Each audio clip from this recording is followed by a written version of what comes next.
Good evening and welcome to the February 9th meeting of the York County Board of Zoning Appeals.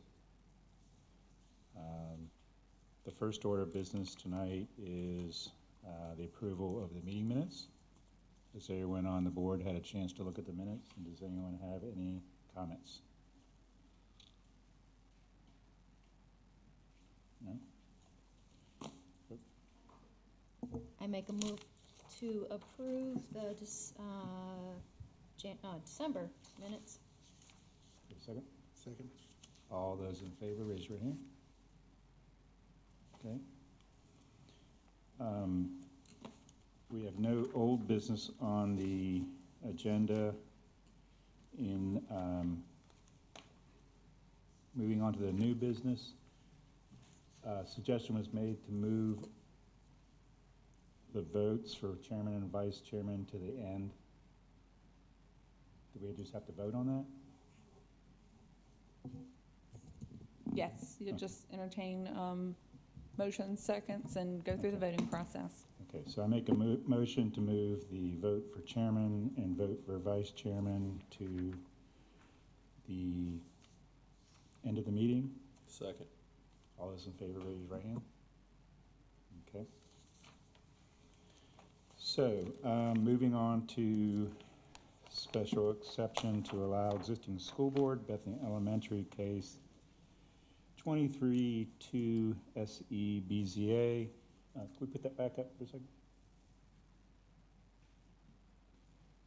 The way we'll proceed through this is the staff will give a presentation. The applicant may come forward, or the applicant will come forward, give their presentation. It will then be open for a public hearing. Anyone for or against may speak. Afterwards, if they so choose, the applicant may come back for additional comments. At that point in time, we'll close the public hearing and open it up for motions to accept, deny, or defer. When you come to the podium to speak, please give your name, address, and please speak into the microphone. Thank you.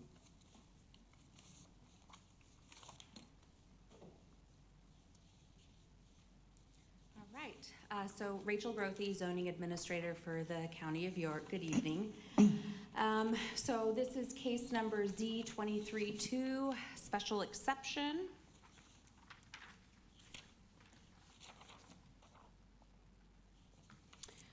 So the owner applicant is Clover School District. The property is located at 337 Maynard Grayson Road. The zoning is agricultural conservation.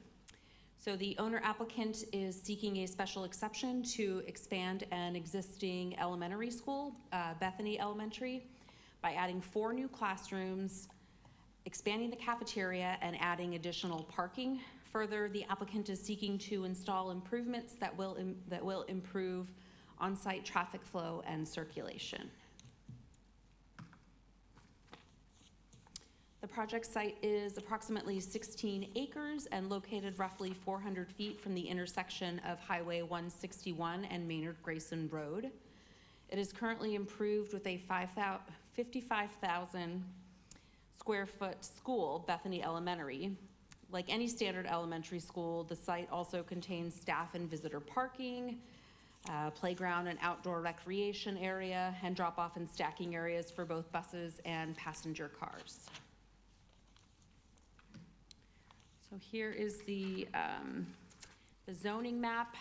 The site is zoned AGC, agricultural, with surrounding properties having the same zoning. As such, the parcels around the project are low density residential and agricultural in nature. The school was constructed in 1987 with additions in 1992 and 1998. It currently contains 26 classrooms and serves 431 students. However, the capacity based on the current square footage is 408 students.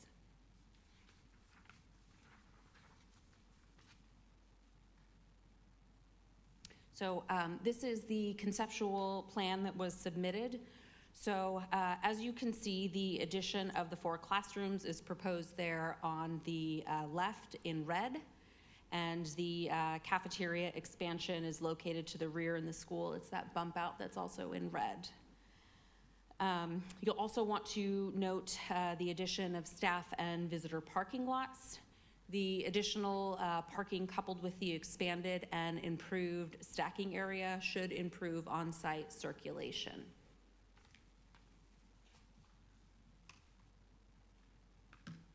So a couple of renderings. So this is a conceptual rendering of what the owner applicant is envisioning for the classroom addition. So you'll notice how the addition blends into the existing school building seamlessly. And the cafeteria addition, which is in the rear, conceptual rendering. Much like the classroom addition, this one will blend flawlessly into the existing building. So moving on to the special exception criteria. So there are 3 different criteria we're going to go through. The first being adequacy of water and sewer facilities. The site is currently served by private on-site water and septic. Any new additions are going to be served by these same facilities. Moving on to the second, impacts on existing public services and public facilities. Based on our analysis, there are no anticipated impacts to any public services or public facilities. And based on the trip generation found in the county-approved TIA, the proposed development will not impact the surrounding traffic network in a negative manner. And then lastly, has to do with compatibility of the proposed use with the surrounding uses. So the area around the project site is zoned AGC with some RUD properties to the west. The existing uses are low density in nature, and there are a mix of single-family homes, agricultural uses, and undeveloped land. Given that the school has been a fixture in its current location for the last 36 years, it has become a part of the existing fabric of the area. Therefore, the slight expansion will not have a negative impact on the surrounding uses. As such, and based on our analysis, staff recommends approval of the special exception for the proposed project. The board may approve with conditions, or deny the request. Staff does not have any recommended conditions of approval. So this concludes my presentation. I'm happy to try to answer any questions that y'all may have, and I know that the applicant is here as well.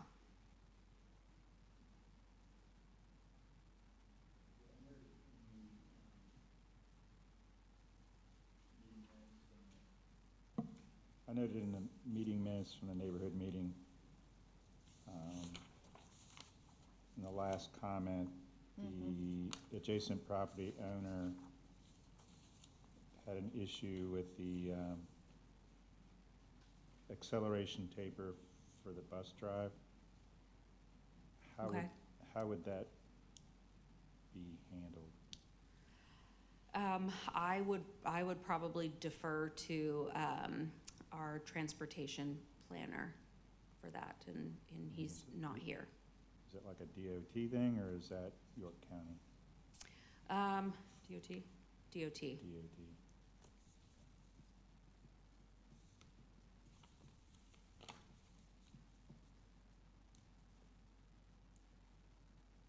Anyone else have anything for Rachel? On the same subject, it says that the property owner was advised that the plan could be adjusted to stop the taper at a distance of 5 feet. What does that mean? To be totally honest, I couldn't tell you off the top of my head. I don't know. But was the property owner okay with the answer? My understanding is yes. And that might be a question that you could actually probably better phrase to the applicant.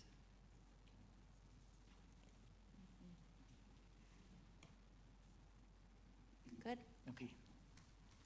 If the applicant would like to come forward, please.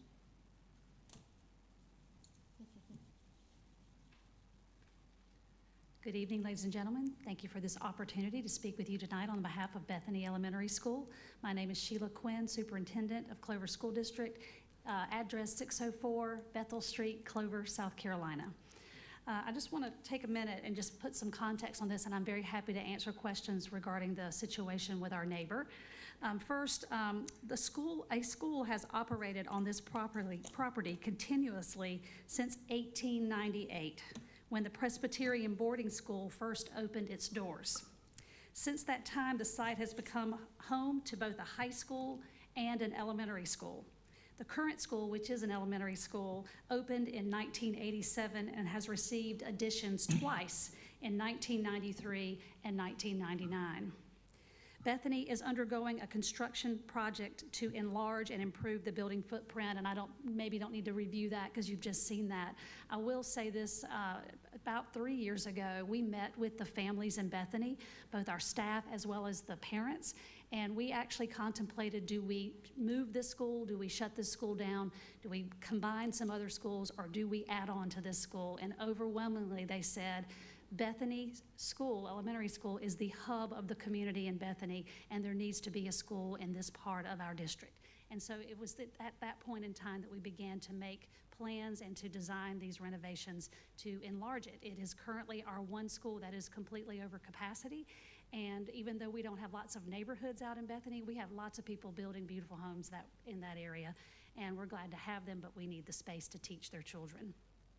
With regard to our neighbor, I also have Kelly Clayton here with us. He is our construction manager, and he can answer any detailed questions. But we have been working with our neighbor, and we have received a waiver to do the work that we're going to do with the driveway. You can see we are expanding the driveway so we can get cars off the road on Maynard Grayson, because right now cars are lined up Maynard Grayson Road, and that is not good for after-school traffic. So the traffic pattern is a definite need.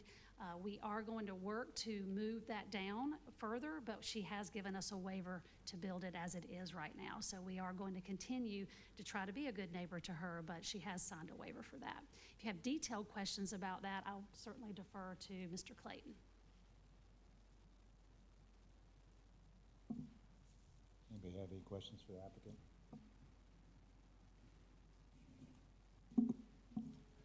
I did have one, good evening, Good evening. regarding the expanded driveway. From the rendering we have on the, maybe it's too loud. From the rendering that we have on the screen now, there appears to be a home where you can see the remnants or the outline of a circular driveway. Is that property, is there someone occupying that and they're selling that, or? So when we had the parent meeting a couple years ago, 3 years ago, and it was determined that they wanted us to really look at this site and add on to the site, we purchased the property next door. Okay. And that allowed us to then make the designs that were going to bring the traffic pattern off the road and provide some additional parking for our parents and faculty. So that's why you see that there. And that is also, DOT is who recommended for the driveway and the bus entrance to be close to the other house where we had to get the waiver. And so because of the amount of square footage, I believe it's 600 feet, has to be between where the buses enter and where cars enter. That's why that space is there, and that's why it's in proximity to her home. But again, we're going to work on that and try to move it further, even though she has provided us with a waiver. Thank you. I have a question, this may Yes, be for Mr. Clayton, but currently, there is no buffer around the school. It's a hayfield, right? Don't they cut hay off of that currently? It's a pasture, I can tell. Pasture. It's a cow pasture. Yeah. But there is no buffer there currently, I don't- in the pasture portion? No, there's no planted buffer. No, Okay. it's just field, pasture straight up to the property line. Okay. And The house was If you, empty and if you would, real abandoned. quick, just for, could you give your name and Kelly address? So, Clayton, Lightner Management Group, to 1800 Saluda Road, Rock Hill. okay, And thanks. the house was abandoned, empty, and it has since been demolished, so the house is no longer there. Thank you. So I have a couple questions. So on average, You have 26 classrooms, 431 students, that's about 17 students per classroom. So 4 additional classrooms, it's not really a lot. But is that intended for just growth of people moving in the area, or is there going to be redistricting? That's a good question. So right now, Bethany has a capacity for 408 students. We have 431. It is a Title I school. Our student-teacher ratio in a Title I school is typically lower Title I, meaning it has a higher percentage of students of poverty. So our class size ratio is 1 to 20. We have several grade levels at Bethany that are over that right now. We have 1 to 25, I believe, in second grade right now, which in a Title I school is way too high.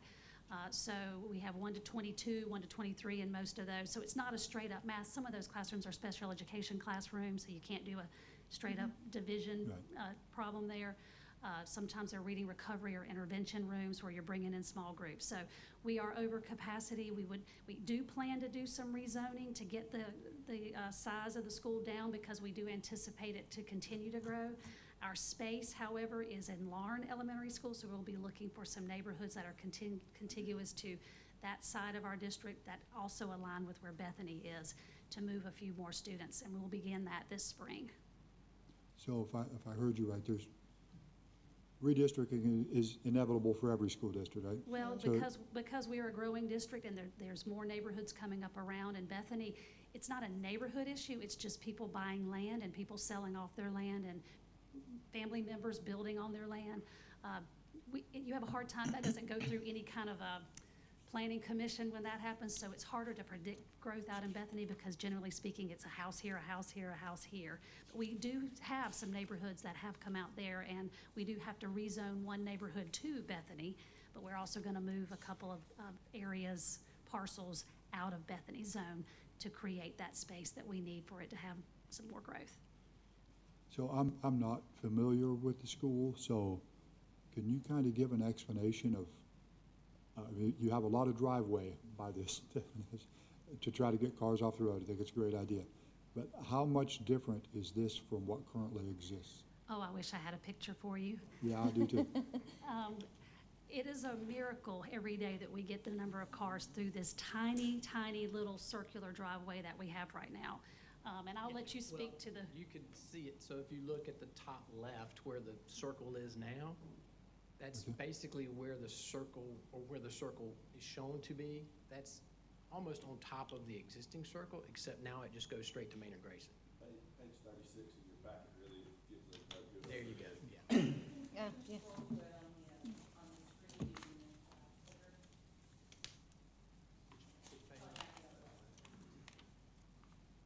There we go. So Wow, it's circling straight to Maynard Grayson. that's all that exists now? that's it. And so we have 3 cars deep. We have, Ms. Garrett's a principal here. She has an elaborate system of who moves when every day. It is ingenious how they do it, but it is not practical. Reverend Glasser is also here. He is our church neighbor across the street. He can tell you that that is where our parents have to park on any kind of school night. We do not have parking for our parents on that I campus. assume you have the sheriff out there every morning and every afternoon, right? I wish we had the sheriff out there. He's wonderful, but we have some volunteers from Bethel Fire Department who help us. So the packet says that there will be improved buffers and landscaping, but back to Tony's question, there's no buffers or landscaping there now? Not currently, because of, I guess, prior it wasn't required, but I'll let Kelly Clayton speak to that. No, currently no planted buffers. There may be some setbacks that were required back in 1987, but there's nothing planted in the buffers. Now, the new plans call for 25, the civil engineers are here too, so they can better answer the question regarding buffers than I can, but I believe it's a 25-foot perimeter buffer all the way around the property that we will establish and plant with landscaping, extensive landscaping. I have a question back to regarding some of the parking, and do you have adequate staff parking now? How many staff do you have and how many parking spaces, Margaret?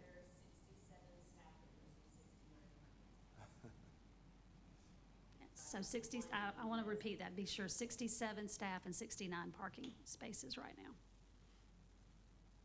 So you can, when parents come, there's just no place to park.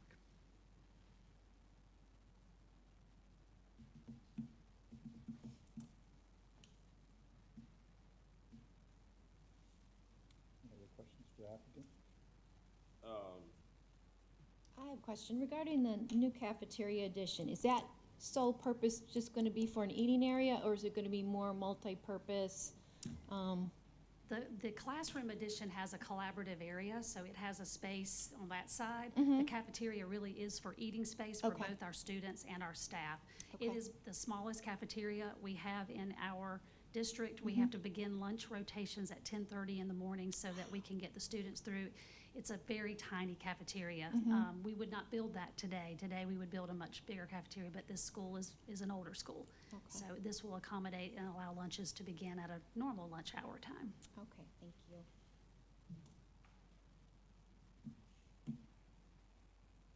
I guess last question, are there plans for expansion beyond?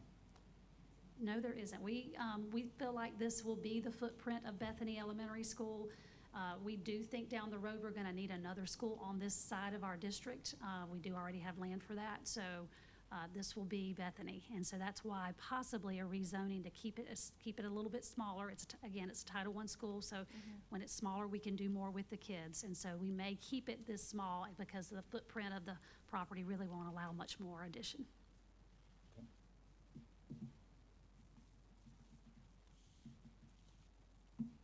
Thank you.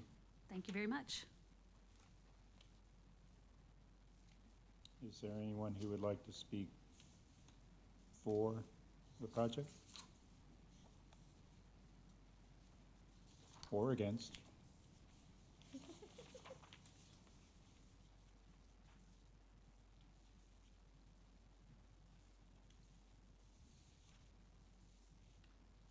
Good evening, my name is Benjamin Glasser. I'm the pastor at Bethany Associate Reformed Presbyterian Church, the church right across the road there, but I'm also the house to the left of the elementary school, and we are excited about this opportunity that Bethany has, and we are in full support of the construction and look forward to many more years of having Bethany as a neighbor. Thank you, sir.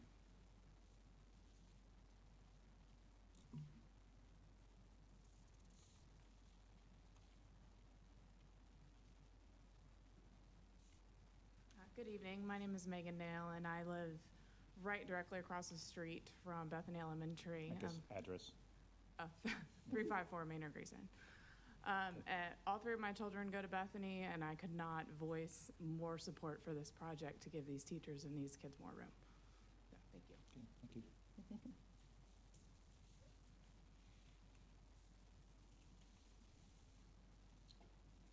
All right. If no one else would like to speak, at this point in time, we'll close the public portion of this case and open it up for motion. Before we do a motion, I have some questions for staff. Should we make a motion for discussion, or can I speak to staff?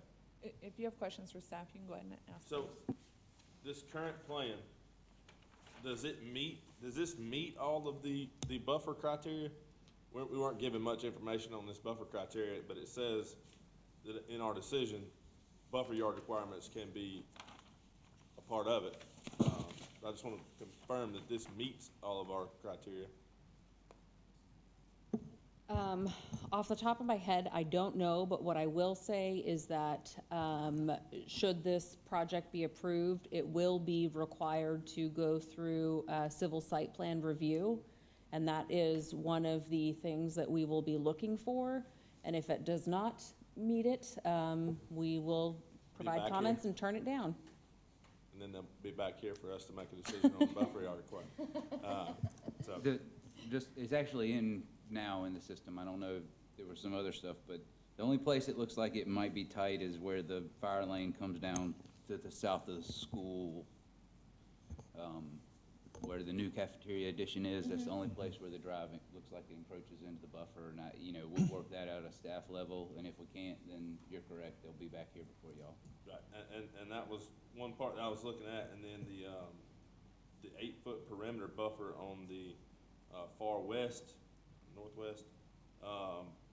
There's a natural buffer there now, and so is that sufficient with that natural buffer there? They'll have to, our landscape architect will work with them on that. I believe he's already talked to their engineer about some of it and trying to preserve as much of that natural buffer between the house there where the pastor lives. They're all shaking their heads, So- yes, I'm gonna take that, that's been handled and discussed. So, I have a question for staff too. The time frame, I believe there was a time frame in the comments for the neighborhood comment period.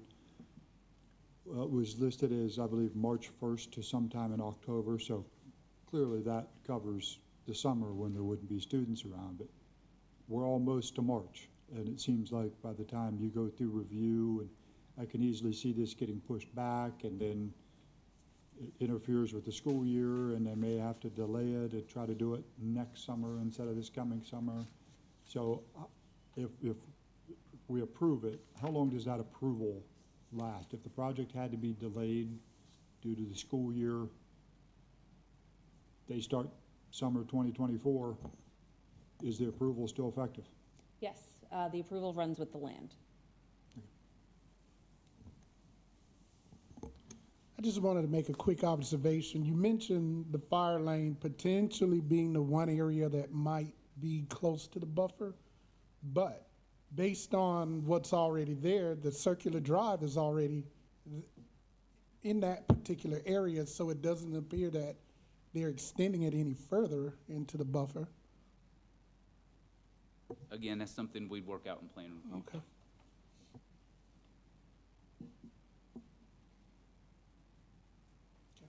Make a motion to approve.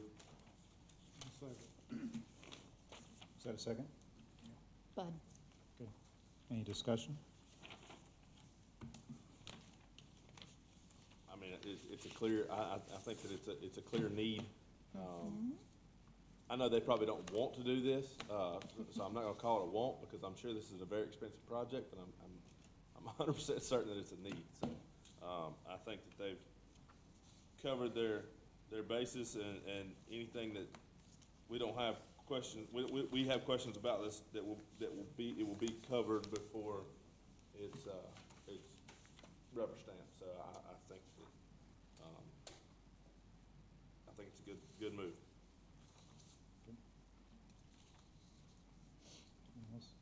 Anyone else have comments?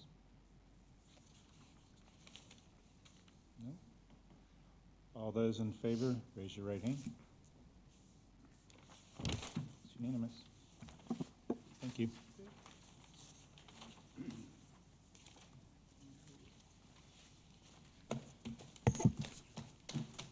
Okay. Moving on. Next item on the agenda is a vote for chairman for 2023.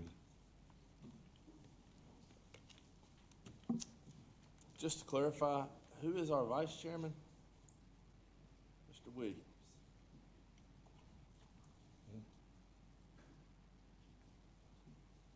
Oh, are you open for nominations? Yeah. Oh, okay. I nominate you, Jeff, as chairman. Okay. You nominate who? Yeah, okay. I second that. Anyone else? There was a nomination and a second, correct? What's that? Do we need to discuss it? Well, I just think you've done a wonderful job this year, and like to see you continue, so I think you. Looking to see if anybody else was stepping up. I agree, Jeff. I think you're just getting in your groove. Yeah. I think you've I got told him that. next year to just excel. Meaning you don't want to do it. No, I do not. All right, I guess so we vote. Well, you can accept or Oh, decline. You can yeah. accept or decline too, I Unless there's believe. another nomination or another person who is offering their, I mean, we could make John Gass do it since he isn't here. what's that? Pardon, Jeff? Okay, so the motion and second is for myself to continue on as into 2023. All those in favor, raise your right hand. Okay, so be it. I'll do this next one. I would like to nominate John Gass for vice chair.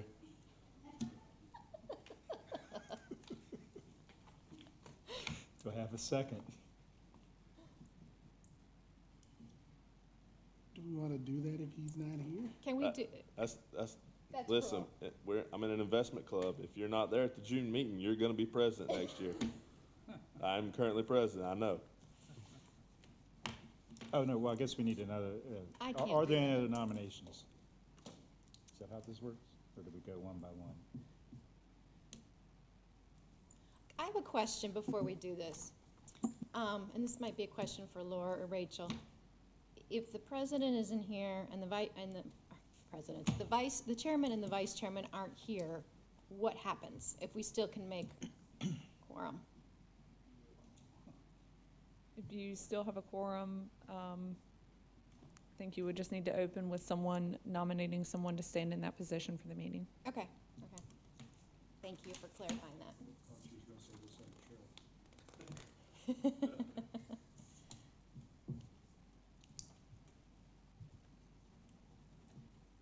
Do we, We didn't get a second yet. Do we have to have a second, or we just need another nomination? You would want a second if you're gonna move forward and vote on that one, but you can keep it open for additional nominations if you wanna do that. so do I have any other nominations? Jeff Blair, I nominate you, would you be interested? Okay.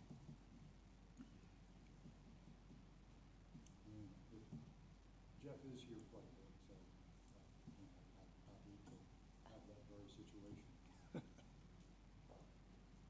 Actually, I think the report, I think I was here as much as anybody else last year, so. Well, I nominate Jeff Blair. I'll second that too. You're good. What are the numbers? Like being vice president.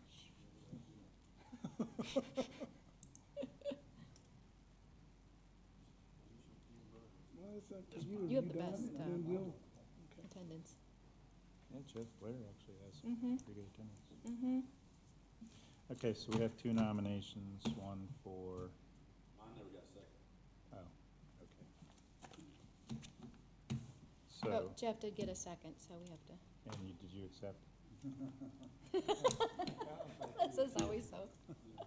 Okay, all those in favor, raise your right hand. Jeff Blair will be our vice chairman for 2023. We have no additional items on the agenda, so make a motion that we adjourn. Second. All those in favor?